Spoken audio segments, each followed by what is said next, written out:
In 1878, the Texas sun was a merciless tormentor, and for Caleb Thorne, it only scorched a landscape that had already died long ago inside his chest.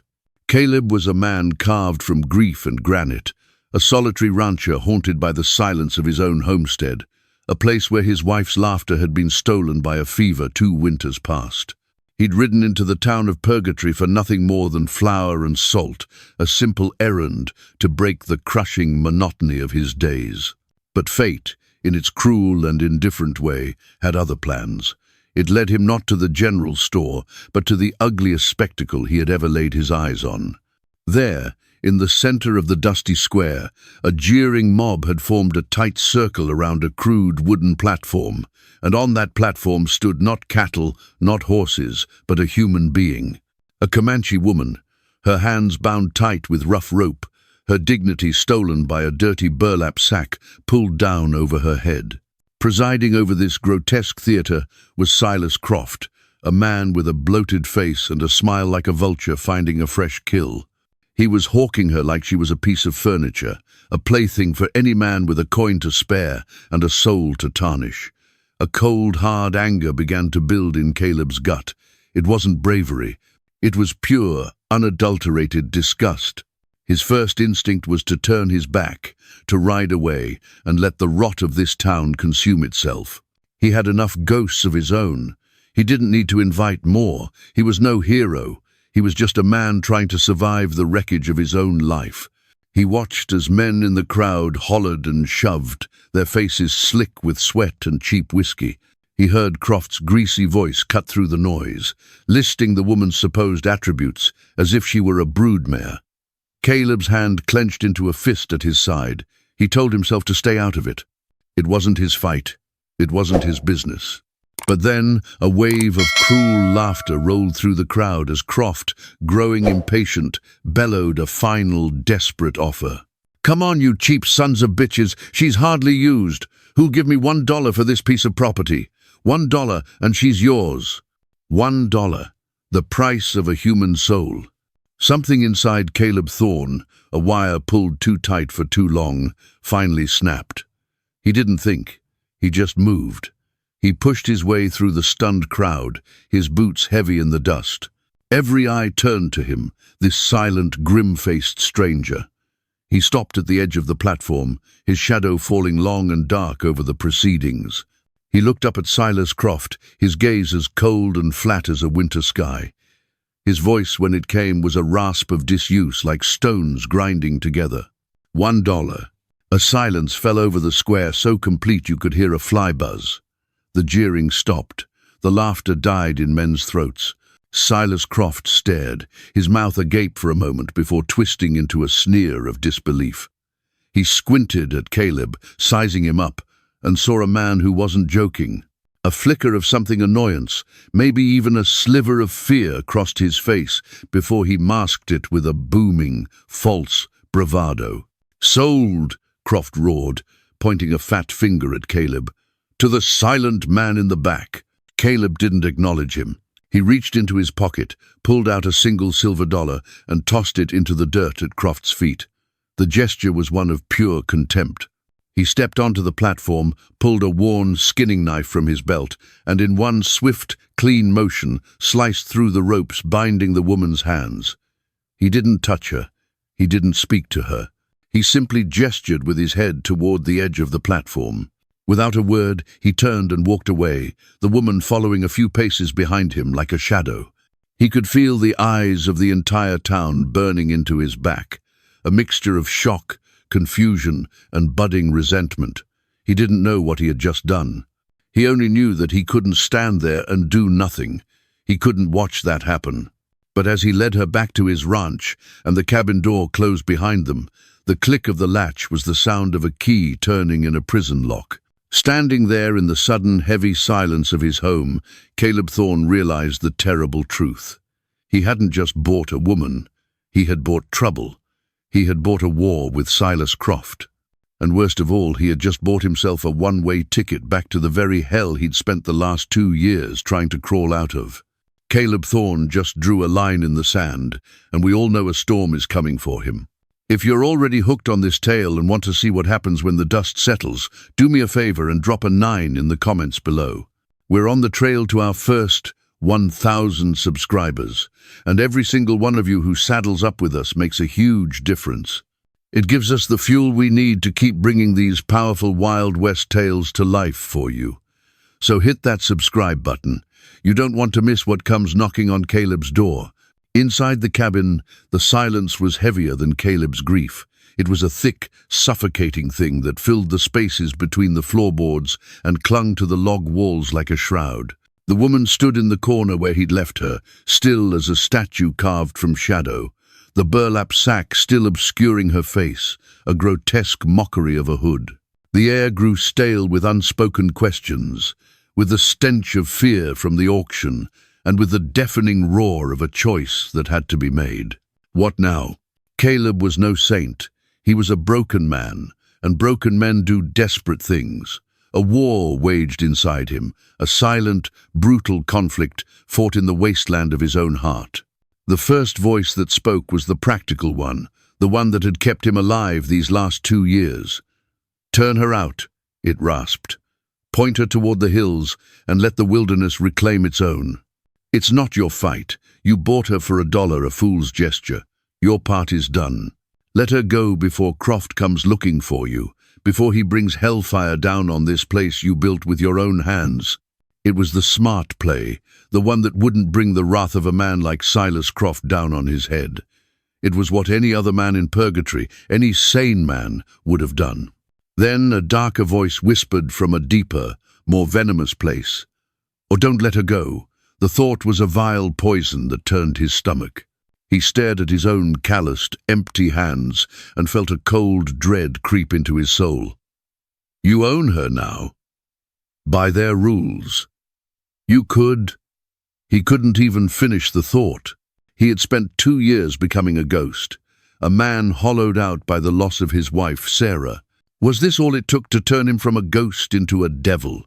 To become the very monster he'd just despised in purgatory? The thought left him feeling filthy, ashamed of the darkness that could still flicker in a man's soul, no matter how much he'd already lost. He squeezed his eyes shut, and for a fleeting moment he saw Sarah's face. What would she have said? He knew. She would have looked at him with those clear, honest eyes, and she wouldn't have needed to say a word. Her silence would have been his answer. He opened his eyes and looked back at the woman in the corner, and then he saw it. A slight tremble that ran through her frame, almost imperceptible. He watched her for a long moment, his eyes narrowed. It wasn't the shaking of fear, which is a sharp, jagged thing he'd seen in cornered animals. This was different. It was the deep, bone-weary tremor of a body that had simply given up, of muscles that had screamed for sustenance until they had no voice left. It was the shudder of pure, profound exhaustion. And in that small human sign of frailty, the war inside Caleb ended. His conscience, a thing he thought he'd buried alongside Sarah, spoke its first word in 2 years, and it was a command. He didn't say a word. Actions were the only language that felt honest anymore. He moved with a renewed purpose to the hearth, where a pot of venison stew, Sarah's recipe, was still warm from the night before. The rich smell of rosemary and thyme, a scent that always brought a pang of memory, filled the small cabin. He ladled a generous portion into a wooden bowl. He poured a tin cup full of cool water from the bucket. He set them both on the small, rough-hewn table in the center of the room. He retreated, putting space between them. He sat in his worn armchair by the cold fireplace, the one that still held the faint impression of Sarah's form, if he looked at it right. He picked up his Winchester rifle from its resting place against the wall and began to methodically clean it. It wasn't a threat. It wasn't a show of force. It was an anchor, a familiar grounding ritual to keep his hands busy and his mind from splintering into 1,000 pieces. The scent of gun oil, the cool touch of the steel, the familiar weight of it in his hands. It was the work of a rancher, not a captor, a language of purpose he understood. He disassembled it, cleaned each part with an oiled rag, his movements precise and unhurried. He was cleaning his rifle, and he was waiting. An hour passed, then another. The sun bled out across the horizon, painting the dust motes dancing in the air in strokes of orange and bruised purple. Finally, she moved. Slowly, as if her limbs were weighted with lead, her hands rose. They were chapped and bruised, but they moved with a deliberate lack of haste. They rose to her head, and she pulled the sack off. It fell to the floor with a soft, final thud. For the first time, he saw her face. It was gaunt, her cheekbones sharp as flint, her skin smudged with the dirt and humiliation of the auction. But her eyes held a terrifying, unbroken resilience. They were black and deep as a starless night, and they held no fear, only a guarded, ancient weariness. She was younger than he'd thought, but her eyes were older than the hills. They were the eyes of a survivor. She did not look at him. She walked to the table, her movements stiff but steady, and she began to eat. She ate not like a starving animal, but like a queen taking a solitary meal in her court. She ate slowly, with a measured dignity that was a silent rebuke to every man who had jeered at her. She wasn't a piece of property. She wasn't a victim. She was a woman who was reclaiming a piece of herself with every spoonful. When she was finished, Caleb stood. He gestured with his head toward the only other room in the cabin. His wife's room. Sarah's room. The air in there was sacred to him, a museum of a life that was no longer his. Her rocking chair was still by the window. The faded quilt she'd made was still folded on the bed. Opening that door for a stranger, a Comanche stranger, felt like both a betrayal and a penance. It was the final act of letting go of a ghost. She seemed to understand the weight of the gesture. She gave him the slightest of nods, a flicker of acknowledgement, and disappeared into the room, gently closing the door behind her. That night, Caleb didn't sleep in his own bed. He laid his bedroll on the hard wood floor outside her door, the newly cleaned Winchester resting beside him. He wasn't her jailer, he was her watchman. And he knew, with a certainty that chilled him to the bone, that he wasn't guarding her from escaping. He was guarding the cabin from the world outside. Sleep didn't come. He stared into the oppressive darkness, listening to the sound of his own breathing and the lonely cry of a distant coyote. What had he done? He had challenged Silas Croft, a man who answered to no law but his own venomous greed. He had spit in the eye of a viper. He had brought a Comanche woman into his home, in a land where the hate between their peoples was a living, breathing entity, a fire always waiting for a fresh wind to fan its flames. He had acted on a single defiant impulse, a moment of refusing to be a bystander to evil. And now, the crushing silence of his home was no longer the sound of loneliness. It was the sound of the air holding its deep, cold breath right before the storm breaks. And Caleb Thorne knew he was standing directly in its path. The storm did not take long to gather. The false peace of the night shattered with the first light of dawn, a dawn that painted the eastern sky the color of a fresh bruise. Caleb was outside, checking the water trough when he saw them. He didn't hear them first, he saw them. 3 dark figures shimmering in the morning heat, a cancerous growth on the clean line of the horizon. He didn't need a spyglass to know who it was. Trouble has a particular way of riding, a swagger of entitlement that you can spot a mile off. It was Silas Croft. A cold, familiar knot tightened in Caleb's stomach, but there was no panic.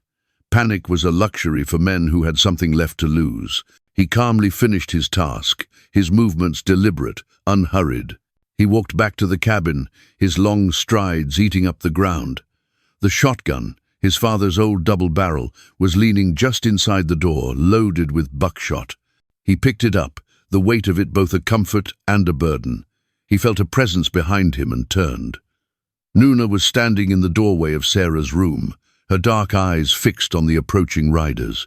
She had heard them too. Or maybe she'd felt them. I didn't speak. He just met her gaze and gave a short, almost imperceptible shake of his head before jerking it toward the interior of the cabin. Stay inside, stay out of sight. It was a language they were already learning, a silent understanding born of shared threat. She held his gaze for a second longer, a flicker of something unreadable in their depths. Then she retreated back into the shadows of the room, closing the door softly behind her.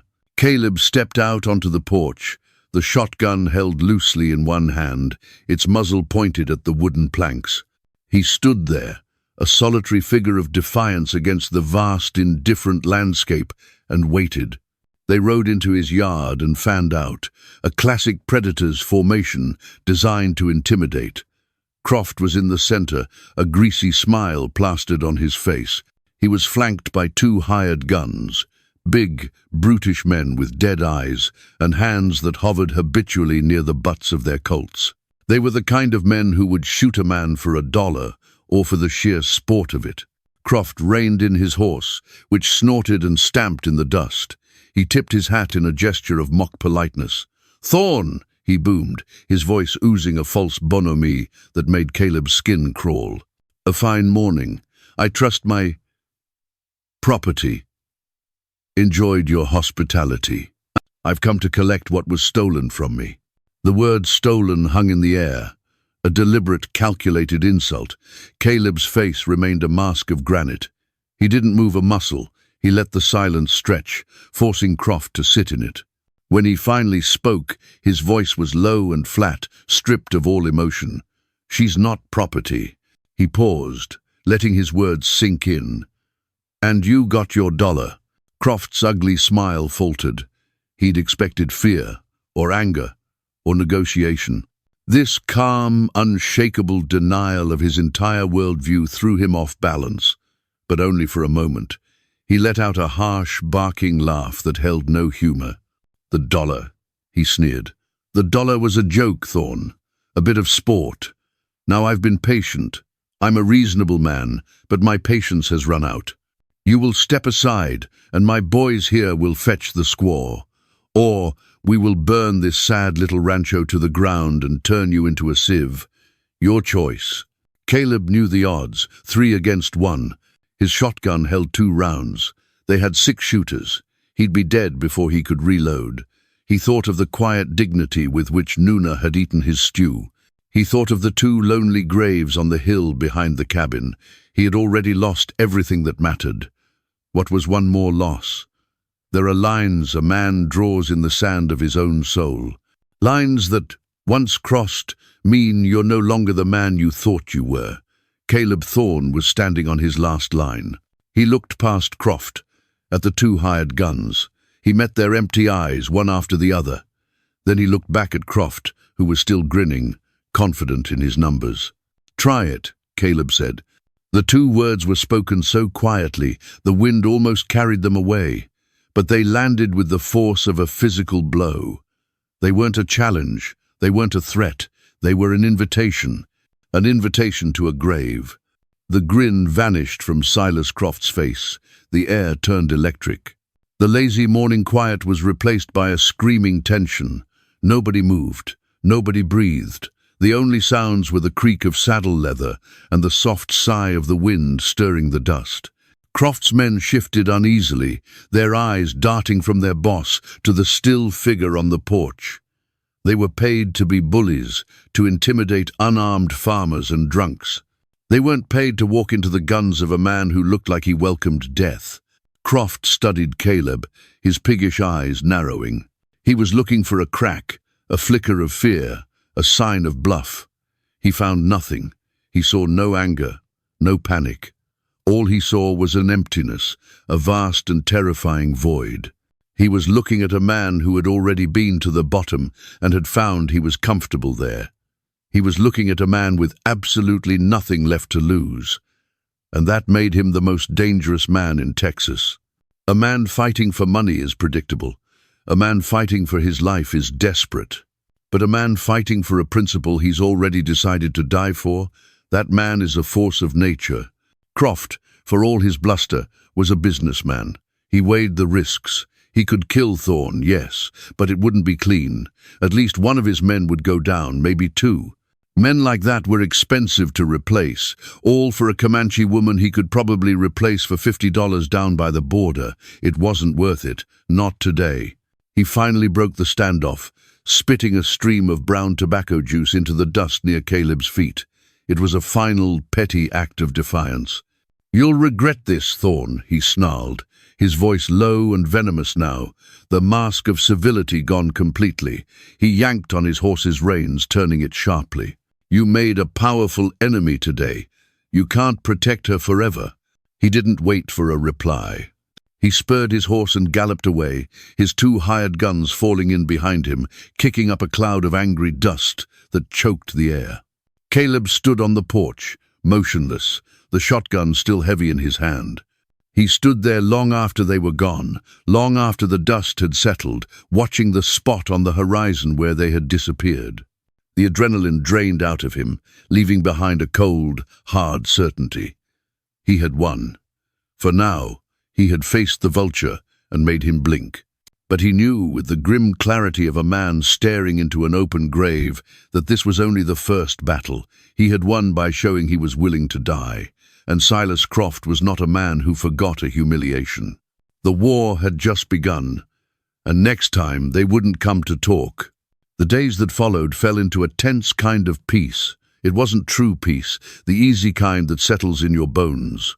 It was a listening peace, the kind a man feels in a canyon when he knows a mountain lion is watching him from the rocks above. It was a fragile truce with the world, a brittle ceasefire. Croft did not return, but his threat lingered over the ranch like a hawk circling in the high, thin, merciless air. Every snap of a twig in the chaparral, every rustle in the tall, dry grass was a potential danger, a sound Caleb had to identify and dismiss. He had always been a man of the land, but now he listened to it with a new, sharp intensity. The wind itself seemed to whisper Croft's name. The shadows at dusk seemed to hold the shape of his brutish henchman. The silence inside the cabin also remained, but it began to change. The heavy, suffocating silence of two strangers, trapped by circumstance, slowly thinned out, transforming. It was no longer an absence of sound, but a presence in itself. In that charged quiet, a new language began to form between Caleb and Nuna, a language spoken not with the tongue, but with deeds, with gestures, with the simple, honest work of hands. Their routine was simple and unspoken, a ritual established without a single word.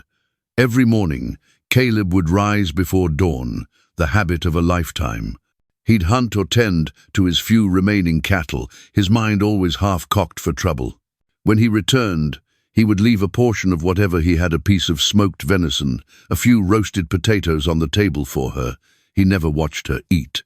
He would take his own plate to the porch, giving her the dignity of her own space, a small kingdom within the four walls of his cabin. In return, things began to change around the homestead, small shifts he noticed with a growing sense of wonder.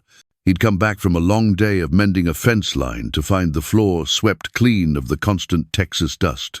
One evening, folded neatly on his cot, was his work shirt, the one with the tear in the sleeve from a nasty snag on a barbed wire fence. The jagged tear was gone. In its place was a line of small, impossibly neat stitches, a kind of artistry his own clumsy, calloused fingers could never hope to replicate. He ran his thumb over the mend. It was stronger than the original fabric. A strange, unfamiliar tightness formed in his chest. It had been years since anyone had done something for him, a simple act of care that asked for nothing in return. For a moment, a wave of guilt washed over him, a feeling that this quiet decency was somehow a betrayal of Sarah's memory. But he pushed it away. This wasn't a replacement. This was just human. A quiet acknowledgement of a shared existence. One afternoon, from a distance, he saw her standing by the small, fallow patch of earth beside the cabin. It had been Sarah's garden. After she died, Caleb couldn't bring himself to touch it. He'd let the weeds and the unforgiving sun reclaim it, turning it into a brown, cracked scar on the land. It was a monument to his failure, a daily, visible testament to his grief. He watched as Nuna stood there for a long time, her head tilted, just looking at the dead soil. He wondered what she saw. A challenge, a memory of her own. The next day, she was out there. Armed with nothing but a sharpened stick and her own 2 hands, she began to pull the weeds. She worked for hours under the brutal, punishing sun, her back bent, her movements methodical and tireless. It was a battle. She was fighting the hard-baked earth, fighting the stubborn roots, fighting the memory of what the place had been. Caleb watched from the porch, his own hands idle, his gut churning with a complicated mix of emotions. He wanted to help, to bring her a shovel, a canteen of water. But he didn't. He understood, with a clarity that surprised him, that this wasn't about growing food. This was a ritual of reclamation. She was taking a patch of dead earth and willing it, through sheer force of will, back to life. She was staking a claim, not on his land, but on her own existence. She was proving to herself, and to the silent, watching world, that she was more than what had happened to her. She was a creator, not a victim.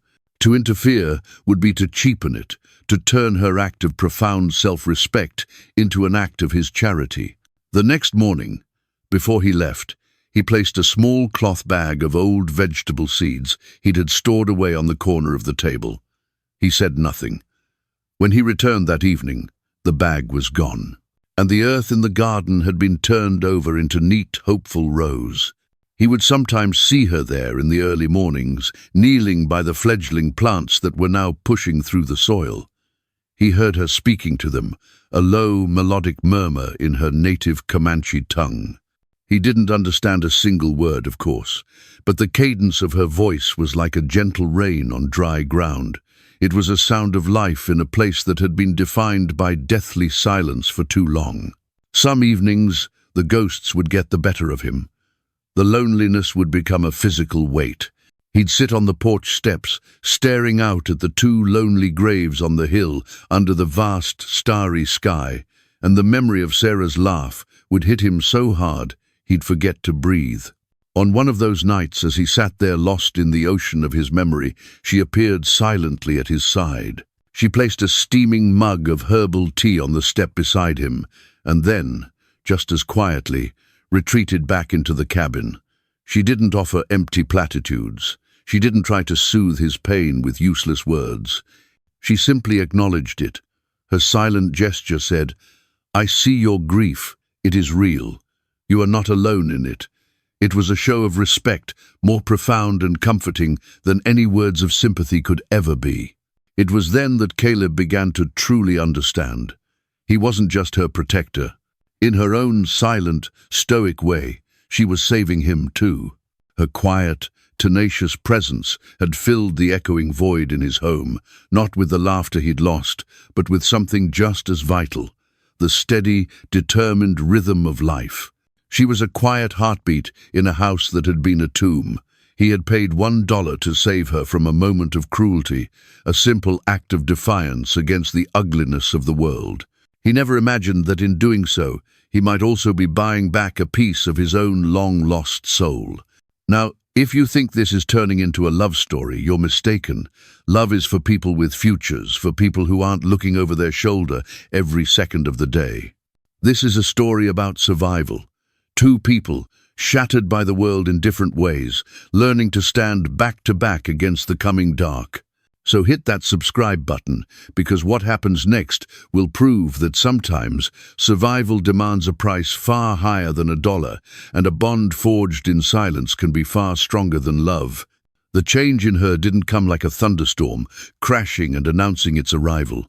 It came like an underground river, a slow, powerful current that shifted the very bedrock of their existence. Nuna was no longer a shadow in his house, a silent recipient of his protection. She was becoming a part of the ranch itself, a force as real and as vital as the wind and the sun. The silent, fragile woman he'd led from the auction block was fading, and in her place, someone far more formidable was emerging. Caleb saw it first one hot, still afternoon. He was heading to the barn to store some tools when he heard the dry, sinister rattle that every man in Texas knows to fear. A diamondback rattlesnake, thick as his wrist, had coiled itself in the cool shade just inside the barn door, its triangular head raised, its forked tongue tasting the air. Caleb's hand instinctively went to the pistol on his hip. It was a clean shot, but the sound would carry, and he'd grown wary of any unnecessary noise. Before he could even draw his weapon, Nuna moved. She'd been coming from the garden, carrying a long, sturdy hoe. She didn't hesitate. She didn't scream. With a speed that was almost blinding, she darted forward. The hoe wasn't a farmer's tool anymore. It was a weapon. She brought the heavy iron head down in a blur, pinning the snake's head to the hard-packed earth with astonishing precision, a half-inch from its striking fangs. The snake thrashed violently, its powerful body coiling and uncoiling in a desperate fury. With her other hand, she drew a small, sharp knife from a sheath he'd never seen before, and with one quick, efficient slice, she severed its head. Caleb just stood there, his hand still on his pistol, watching in stunned silence. The whole thing was over in less than 5 seconds, but she wasn't finished. She calmly picked up the still writhing body, expertly skinned it, and began to carefully excise the venom glands. She worked with a focused, surgical competence that left him speechless. This wasn't a helpless woman who needed saving. This was a warrior, a survivor who had been stripped of everything but her skill and her will to live. In that moment, the dynamic between them shifted forever. The protector and the protected. The roles had just become blurred. A week later, the roles reversed completely. A fever took hold of Caleb, a sudden, vicious sickness that came on with the setting sun. 1 minute he was fine. The next he was shivering so violently his teeth chattered, his body slick with a cold sweat. He stumbled to his cot, his limbs heavy as lead, and collapsed into a delirious haze. The world dissolved into a nightmare of fragmented memories and suffocating heat. He was vaguely aware of time passing, of darkness and light blending together. Through the fog, he felt a cool, damp cloth on his burning forehead. He felt a steady hand lifting his head, and a bitter, earthy liquid being forced past his lips. It was a taste of roots and bark, a taste of the wild earth itself. He fought it at first, his delirious mind full of suspicion, but the hand was firm, insistent. He drank. He drifted in and out of consciousness. Once, he opened his eyes and saw her sitting in the chair beside his cot, her face illuminated by a single candle. Her expression was not one of fear or pity. It was one of intense, unwavering concentration. She was fighting a battle for him, using weapons he didn't understand. When he finally woke, the fever had broken. The morning sun was streaming through the window, and the sheets were soaked with sweat, but the fire in his veins was gone. He felt weak, but clear-headed. She was asleep in the chair, her head slumped to one side, the empty mug still on the floor beside her. He looked at her, truly looked at her, and a profound realization settled over him. He hadn't saved her. He had only opened a cage door. She had saved herself, and now she had saved him. Her strength wasn't in weapons he could understand, like rifles and shotguns. Her strength was in her resilience, in her deep, ingrained knowledge of the land, a land that men like him only knew how to conquer, not how to listen to. She knew its secrets, its remedies, its dangers, and its gifts. That evening, as they sat in the quiet twilight, she began to speak to him, not in sentences, but in single, foundational words. She pointed to the darkening sky, now a canvas of grey and purple. "Hota," she said, her voice soft. "Grey sky." He repeated the word, his own voice rough. She pointed to the ground beneath their feet. "Ma, earth." He repeated it. For the first time in 2 years, a genuine, unforced smile touched Caleb Thorne's lips. He was no longer alone in his grief. He had a companion, a partner. But as he watched her in the fading light, her profile strong and proud against the dying sun, a new, cold dread began to form. Her transformation, her reclaiming of her own power, also brought a new and terrible danger. A silent, frightened Comanche woman might eventually be forgotten by men like Silas Croft, dismissed as a lost cause. But a strong, capable, vibrant woman, she would not be a forgotten slight. She would become a symbol of his humiliation, an open challenge, a prize he would feel compelled to reclaim, not for her value, but for his own wounded pride. Her growing strength, the very thing that was saving them both, might also be the thing that got them killed. Silas Croft was a man of his word, in the most twisted sense. He didn't come back to the ranch. A direct assault had failed. The man on the porch had been too willing to die. So Croft, being a creature of cunning rather than courage, changed his tactics. He decided to drag the battlefield back to his own territory. He waited. Weeks passed. The garden flourished under Nuna's care. A fragile, unspoken domesticity settled into the cabin. They needed supplies. Caleb couldn't put it off any longer. He left at dawn, his rifle on the wagon seat beside him, a cold knot of dread in his stomach. The ride to purgatory felt different this time. He wasn't just a grieving widower seeking solitude anymore. He was a man with something to protect, and that made him vulnerable. He was loading the last of his supplies, flour, coffee, a box of cartridges onto his wagon in front of the general store when he felt the eyes on him. The cheerful morning bustle of the town seemed to hush. People stopped their conversations, their gazes darting nervously from him to the figures emerging from the saloon. It was Croft, and this time he wasn't flanked by 2 hired guns. He had 4. They spread out, a slow, deliberate movement, cutting off Caleb's path to his wagon, trapping him in the middle of the dusty street. This wasn't a warning. This was an execution, public and theatrical. Croft sauntered forward, a smug, triumphant grin plastered on his face.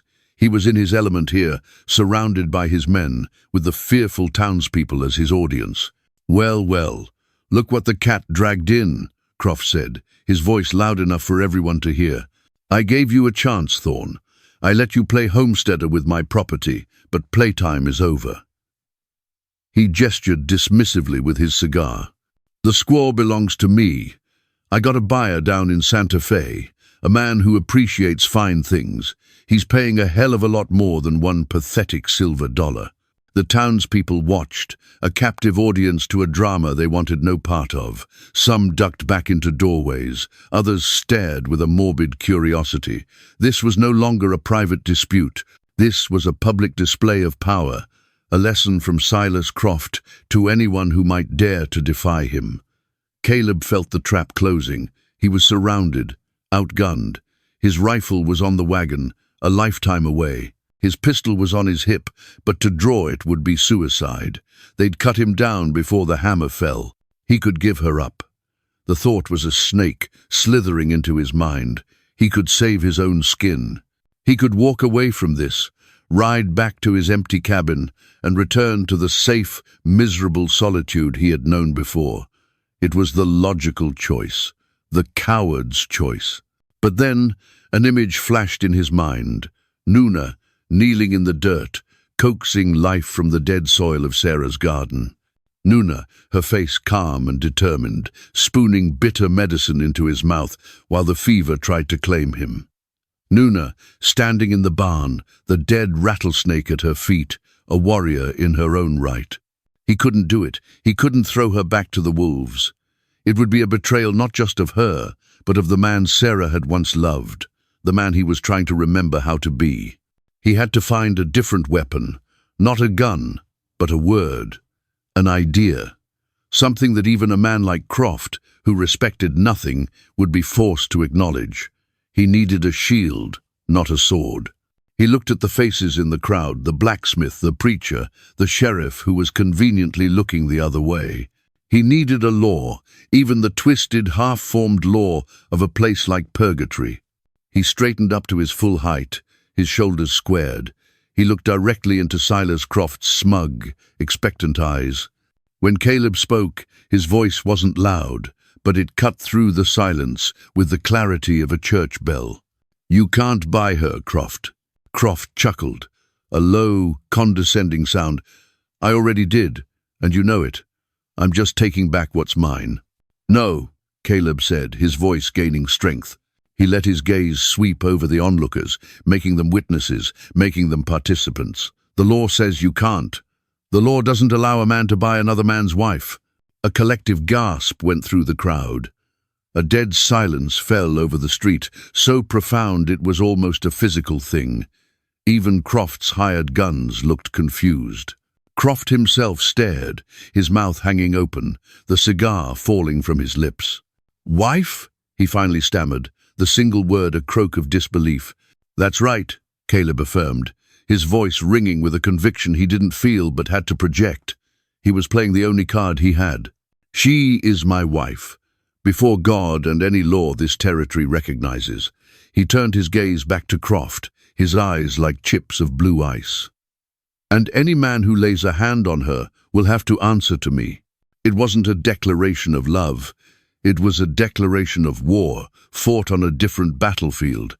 He had taken a simple act of mercy, a $1 purchase, and forged it into an unbreakable public vow. He had lashed his fate to hers, permanently, in front of the entire town. There was no going back. Silas Croft may have been a snake, a bully, and a murderer, but even he understood the power of that word. In this land, a man's property was one thing, a man's wife was something else entirely. To cross that line publicly would turn even the spineless townspeople against him. It was a line even he couldn't cross without consequence. The smug confidence drained from Croft's face, replaced by a dark, simmering fury. His face turned a mottled shade of red. He had been beaten, not with a gun, but with a word.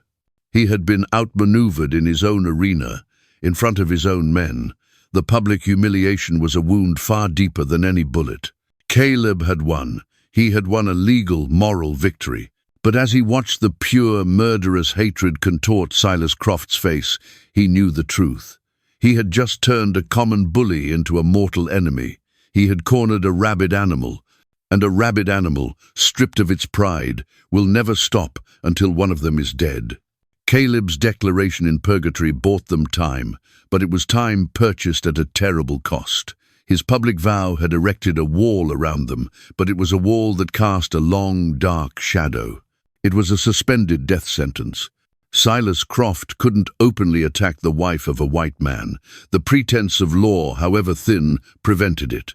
So instead, he began a different kind of war, a coward's war. He set out to make Caleb Thorne's life a living hell, to break his spirit piece by piece until he begged for an end. The campaign of terror was insidious. One morning, Caleb found his well fouled, the water tainted with the carcass of a dead coyote, a clear message of poison and decay. A few days later, he discovered a section of his fence line cut, his few cattle scattered across the plains. Then came the nights. The nights were the worst. A single shot would ring out from the darkness, a bullet thudding into the log wall of the cabin, not aimed to kill but to torment, to remind them they were never safe. It was a psychological war, designed to fray his nerves, to exhaust him, to make him feel so besieged and alone that he would finally break. But Silas Croft, in his arrogant cruelty, made one critical miscalculation. Caleb was no longer alone, and Nuna was no mere victim to be terrorized. When the well was poisoned, she didn't panic. She led Caleb to a small, hidden seep spring half a mile away, a place he had never known existed, showing him how to filter the water through layers of sand and charcoal. When the fences were cut, she showed him how to read the tracks in the dirt, to anticipate where a tripwire might be laid, or where a man might be hiding in ambush. Her senses were a weapon. She could smell a change in the wind, hear a footstep where he heard only silence.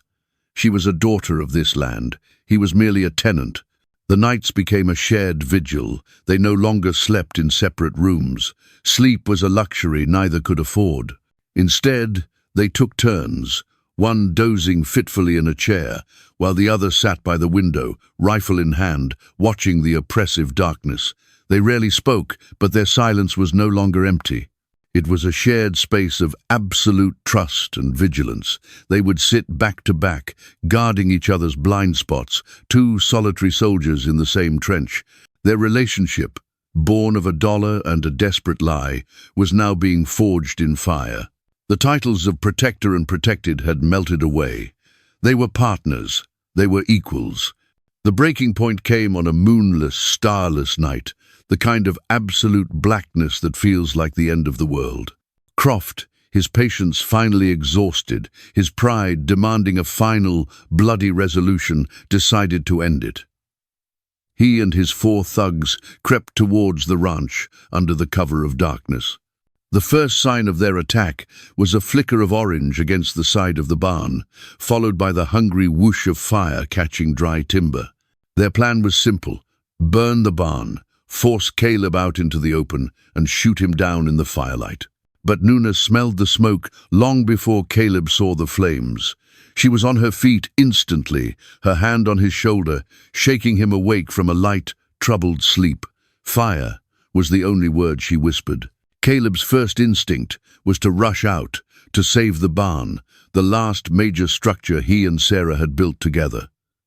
But Nuna's hand on his arm was like steel. She shook her head, her eyes clear and focused in the flickering orange glow coming through the window.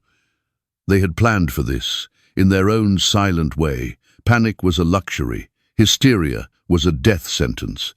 Instead of rushing into the trap, they moved with a cold, calculated purpose. "Draw their fire," Nuna said, her voice low and steady. He nodded. He went to the front window, took a deep breath, and fired his rifle into the darkness, toward the men he could now see silhouetted against the roaring flames. It was the signal. As Croft's men instinctively returned fire, their bullets ripping through the front of the cabin, Nuna slipped out the back door.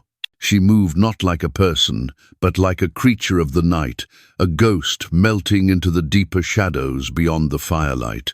She knew every dip and rise of this land, every rock and gully. She circled around, swift and silent. A sudden, piercing cry split the night, a Comanche war cry that came from behind and to the left of Croft's men. It was a sound of pure, primal fury, and it shattered their concentration. They spun around, confused, firing blindly into the darkness. In that moment of chaos, Caleb had his chance. From the window, he took careful aim. He wasn't shooting to kill. Killing would make him no better than them. He shot to maim, to end the fight. His first bullet caught one man in the shoulder, spinning him around. The second shattered another's kneecap. A third found a man's gun hand. The professional, brutal efficiency of Croft's force dissolved into cries of pain and confusion. Croft, realizing he'd been outmaneuvered, his plan in ashes, turned to flee. But as he ran, a dark shape emerged from the shadows in front of him. It was Caleb, his face a grim mask of cold fury, his shotgun leveled at Croft's chest. The final confrontation had no guns. Caleb threw the shotgun aside.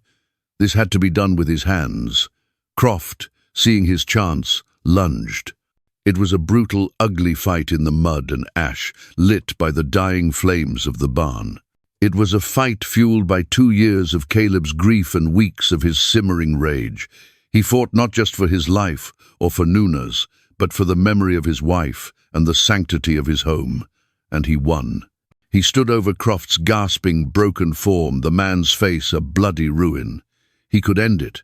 He could press his boot on the man's throat and squeeze the life out of him. The temptation was immense, a dark and satisfying promise of finality. But he looked at the pathetic, wheezing creature on the ground, and he saw not a monster, but just a man, defeated and pitiful. To kill him now would be to let Croft win, to let Croft drag him down to his level. He took a step back. "Get out," Caleb said, his voice a low, dangerous growl. "And if you ever come back, if I ever see your face in this valley again." He let the threat hang in the air, more powerful than any promise of violence. "I won't be so merciful." Silas Croft vanished with the morning mist, a bad dream fading with the dawn. He and his wounded men crawled away from Caleb's ranch and were never seen in that part of the country again. Word of his defeat, of how the silent rancher and the Comanche woman had fought back and won, traveled fast. The town of Purgatory, which ran on a currency of fear and respect, left Caleb Thorne alone. His quiet defiance had earned him the one thing he never sought: peace. The silence returned to the ranch, but it was a different kind of silence now. It wasn't heavy with grief or taut with fear anymore. It was a comfortable, settled silence. The quiet of a place that had weathered a great storm and found itself still standing, the quiet of acceptance. In that peace, the lie Caleb had told in the middle of a dusty street began, slowly and organically, to grow into a truth. There was no preacher, no official ceremony, but Caleb and Nuna, bound by the fire they had walked through together, built a life that was more of a marriage than any words spoken over a Bible could have made it. Their partnership, forged in shared danger, now deepened in shared quietude. He started teaching her to read and write English. He'd sit with her at the table in the evenings, a worn primer between them, pointing to the letters. At first, she was hesitant, her pride a fierce barrier, but her curiosity was stronger. She learned with a speed that amazed him. The same sharp intelligence she used to read the land, she now applied to the strange symbols on the page. In return, she taught him a different kind of literacy. She taught him the names of the constellations her people used to navigate. She taught him which plants could heal and which could harm. She taught him to listen to the wind, not just as weather, but as a messenger. She was teaching him the language of the world he'd only ever tried to tame. He found he no longer saw Sarah's ghost in the corners of the cabin. The memories were still there, tucked away in a quiet, respected corner of his heart, but they were no longer haunting. He no longer looked at the garden and saw a monument to his loss. He saw Nuna, her hands in the soil, tending the vibrant green life she had cultivated. She hadn't replaced his past. She had, with her quiet strength, given him permission to build a future. One cool evening, they sat together on the porch steps, a comfortable habit they had fallen into. The air was sweet, with the scent of night-blooming flowers from the garden. They watched the stars begin to prick the deep violet sky. For a long time neither spoke. Then Nuna turned to him. She pointed toward the cabin, to the mantelpiece above the fireplace. There, polished and sitting in a place of honor, was the single silver dollar he had tossed in the dirt at Croft's feet. He had picked it up after they had gone, a reminder of the moment everything changed. Nuna looked at the coin, then she looked at him, her dark eyes clear and steady in the twilight. And for the first time, she spoke a full sentence to him in his own language, her voice soft, but her words carrying the weight of their entire journey. $1, she said. She then pointed a finger at him, and then at her own chest. Saved too. Caleb looked at her, at this incredible woman who had faced down the worst of the world and had not only survived, but had triumphed. He looked at the life they had built from the ashes of their separate pasts. And for the first time since Sarah's death, a real smile reached his eyes, a smile with no shadow of grief behind it, a smile of pure, unadulterated peace. He had paid $1 because he couldn't stand by and watch an act of cruelty. In return, he had been given back his own life. They lived out their days on that ranch, two people who had been broken by the world, who had found a way to heal each other, not by filling the empty spaces, but by giving each other the strength to live with them. Their story was never written down in any history book. It became a quiet legend, a story whispered around campfires, a reminder that sometimes the greatest act of courage isn't winning a gunfight. Sometimes it's having the decency to spend a single dollar on compassion in a world gone mad.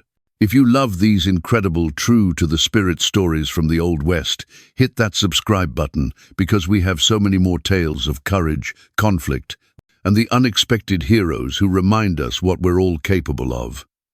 Now click on the video on your screen for a story of a Texas Ranger who had to hunt the one man he never wanted to find, his own brother. So let's just let the dust settle on that story for a minute. Let the silence of that Texas ranch, a silence that transformed from grief to fear and finally to peace, settle in your own heart. Because a story like the one about Caleb and Nuna, it does more than just entertain us for a little while. If we let it, a story like this sinks into your bones. It holds up a mirror, and what we see in the reflection isn't just a dusty, long-forgotten past. What we see is a piece of our own world, our own choices, our own quiet battles, and our own chances for redemption. And that's what I want to talk about for a moment. Not as a history lesson, but as a conversation between you and me. What does a story about a broken cowboy and a resilient Comanche woman have to teach us, right here, right now, in our own complicated lives? The first thing that stays with me, the image that's been burned into my mind since I first heard this tale, is that single, solitary silver dollar hitting the dirt. Let's really think about that moment. Caleb Thorne didn't ride into the town of Purgatory with a grand plan to be a hero. Far from it.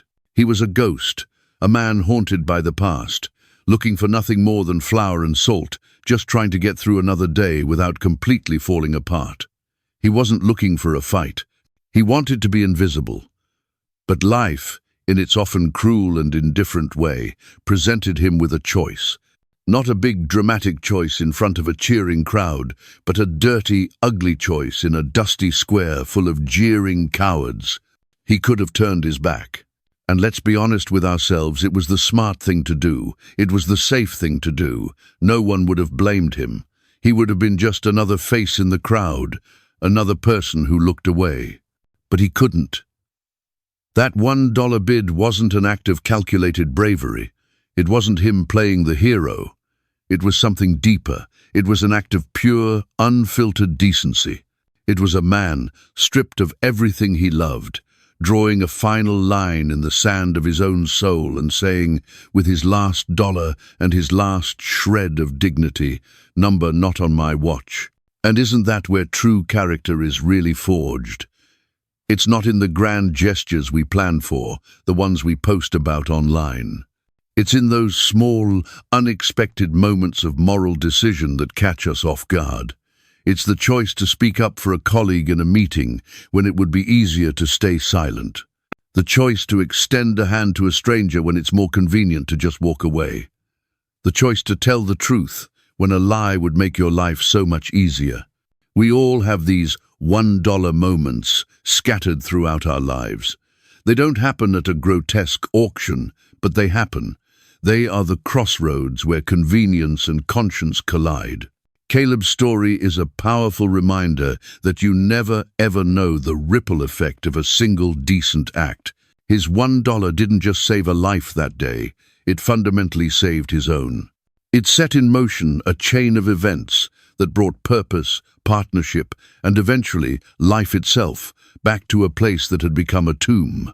It's a profound lesson for all of us. Never underestimate the power of drawing your own line, no matter how small the gesture seems.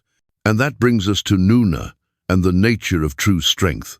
If Caleb's story is about the power of a single action, hers is a masterclass in the quiet power of endurance and competence. Our world today is obsessed with a very particular kind of strength, the loud kind. The kind that Silas Croft embodied. Croft's power was all external. It was a performance. He had money, he had hired guns, he had a booming voice and the fear of the town. But what we saw was that his strength was brittle. It was a bluff. When faced with the real quiet resolve of Caleb, a man who wasn't afraid to die, Croft's power shattered. Then you have Nuna.